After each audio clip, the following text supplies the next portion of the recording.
Yang terhormat Bapak-Bapak, Ibu-Ibu, salam Pancasila. Pada hari Sabtu tanggal 8 Februari tahun 2025, saya akan mengomentari Ketua Mahkamah Konstitusi memenangkan Serdi sebagai Gubernur Maluku Utara. Dalam penyelenggaraan pemilihan kepala daerah Maluku Utara, dari 3 pasangan dimenangkan pasangan Serli bersama wakilnya sebagai pasangannya. Selama berlangsungnya pendaftaran calon gubernur yang diikuti Serli seorang wanita yang beragama Kristen ditambah keturunan Cina lagi, tidak ada reaksi dari umat Muslim Maluku Utara untuk ikut sebagai calon gubernur Maluku Utara. Karena tidak mungkin terpilih sebagai gubernur Maluku Utara karena alasan beragama Kristen, jumlah orang Kristen sangat sedikit jumlahnya, dan seorang perempuan keturunan Cina lagi yang kurang disenangi masyarakat. Atas kemenangan Serli sebagai gubernur Maluku Utara sangat dekat dengan masyarakat, baik beragama Islam, agama Kristen, agama Katolik, agama Hindu, agama Buddha, dan agama Konghucu, dan sangat memberi perhatian kepada masyarakat. Bila mengalami kesulitan, selalu dibantunya, terlebih yang mengalami sakit sering dibawa ke dokter untuk diobati penyakitnya. Bagi yang kesulitan keuangan, sering dibantu mengatasi kesulitan dengan cara yang dilakukan Serli tersebut. Warga masyarakat Maluku Utara mencintai perilaku Serli tersebut yang diwujudkan dalam penyelenggaraan Pilkada Maluku Utara. Sebagian besar memberikan suaranya kepada Serli hingga Serli mendapat suara sebesar 51%, hanya 1 kali putaran.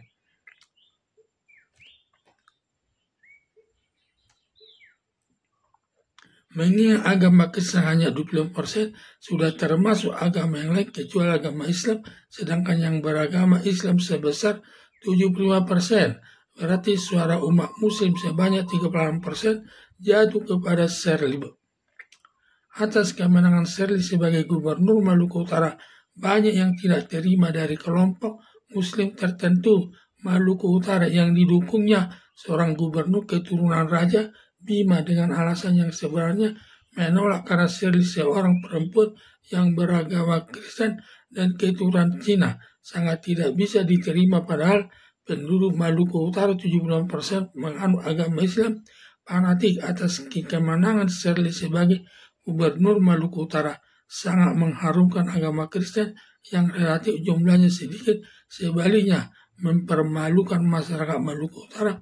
Sudah jumlah penduduk mayoritas beragama Islam, semua pejabat di Maluku Utara dari jabatan gubernur, bupati, wali kota, para camat, para kepala desa, dan lurah serta RW dan RT pada umumnya beragama Islam.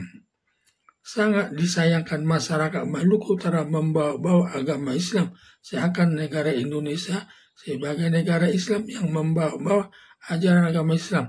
Seakan kalau seorang wanita tidak boleh jadi pemimpin, harus seperti ustadz dan kiai dalam memberi ceramah di masjid-masjid, seorang ulama laki-laki. Sedangkan wanita tidak boleh memberikan ceramah agama Islam di masjid, dan tempat wanita di masjid letaknya di bagian belakang yang diberikan batas antara laki-laki dan dengan perempuan. Padahal negara Indonesia sebagai negara demokrasi, baik laki-laki dan perempuan bisa menjadi pemimpin sebagai presiden asal dipilih rakyat dengan suara terbanyak seperti Megawati Soekarno Putri, mantan presiden kelima Indonesia. Demikian juga Serli, seorang wanita yang beragama Kristen, menang dalam Pilkada Maluku Utara yang terpilih dengan suara terbanyak. Apalagi dalam Undang-Undang Dasar 1945 ada diatur negara Indonesia mengakui 6 agama, yaitu agama Islam, agama Kristen, agama Katolik, agama Hindu, agama Buddha, dan agama Konghucu. Dan keenam agama yang diakui negara Indonesia sama kedudukannya di hadapan hukum.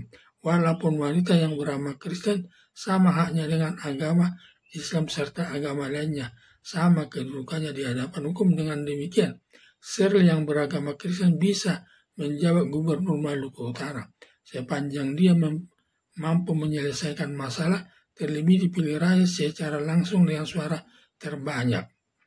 Dengan kemenangan Shirley sebagai gubernur Maluku Utara, semua masyarakat Maluku Utara tidak bisa menerima kemenangan Shirley.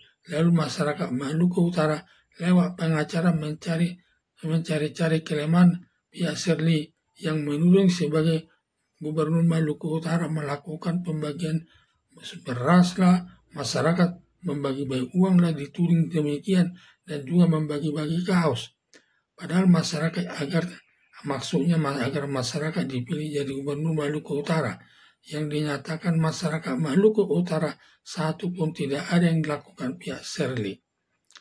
Atas kemenangan Shirley sebagai gubernur Maluku Utara, lalu masyarakat Maluku Utara lewat pengacaranya mengajukan gugatan kepada Mahkamah Konstitusi dengan tuduhan bahwa pihak Shirley melakukan banyak kecurangan untuk menarik hati masyarakat untuk menjadi pemenang jadi gubernur Maluku Utara, dan tudingan seperti tersebut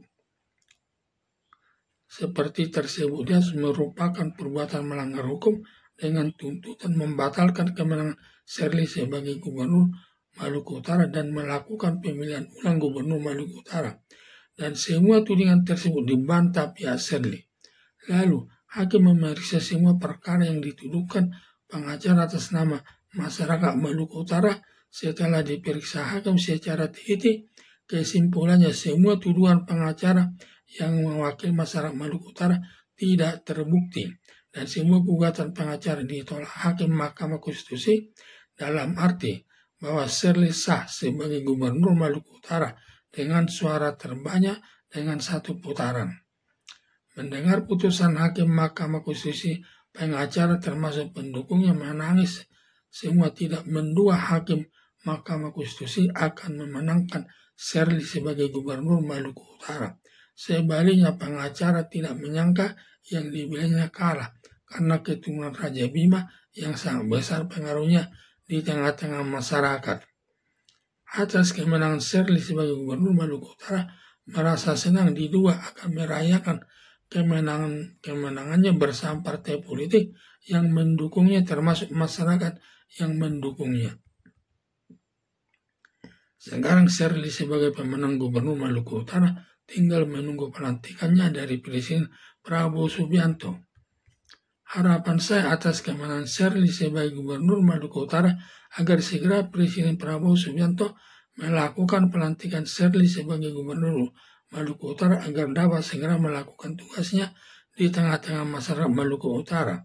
Sebagai contoh bahwa seorang wanita beragama Kristen dan keturunan Cina bisa menjadi pemimpin sebagai gubernur Maluku Utara dengan harapan merubah jalan berpikirnya masyarakat Maluku Utara yang menganggap negara Indonesia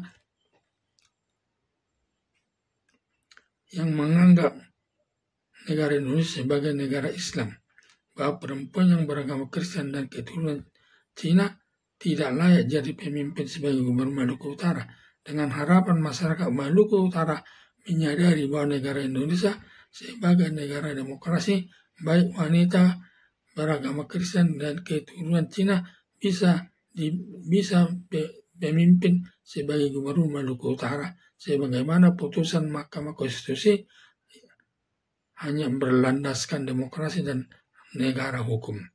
Sekian dan terima kasih.